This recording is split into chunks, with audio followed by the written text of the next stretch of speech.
So,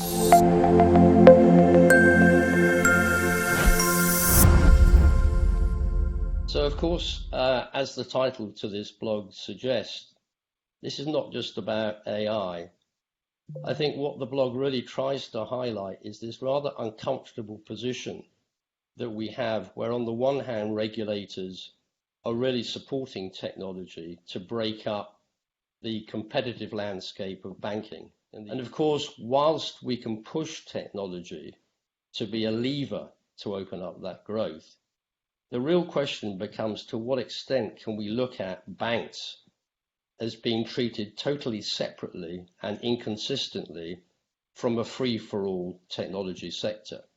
So I think AI as a context is just further drawing out the inconsistency of a position where on the one hand you want the banks to be fully appreciative of everything they're doing. With AI, they have to fully understand the risks within the algorithms that they develop. The weaving of data sources to arrive at good, conclusive, evidence-based facts and decisioning is an area which is going to be very uncomfortable for the regulators to make some hardcore judgments on. How can they, on the one hand, expect banks to be able to comply fully with that algorithm content, and on the other, there's absolutely no jurisdiction or control over technology companies who are developing that technology?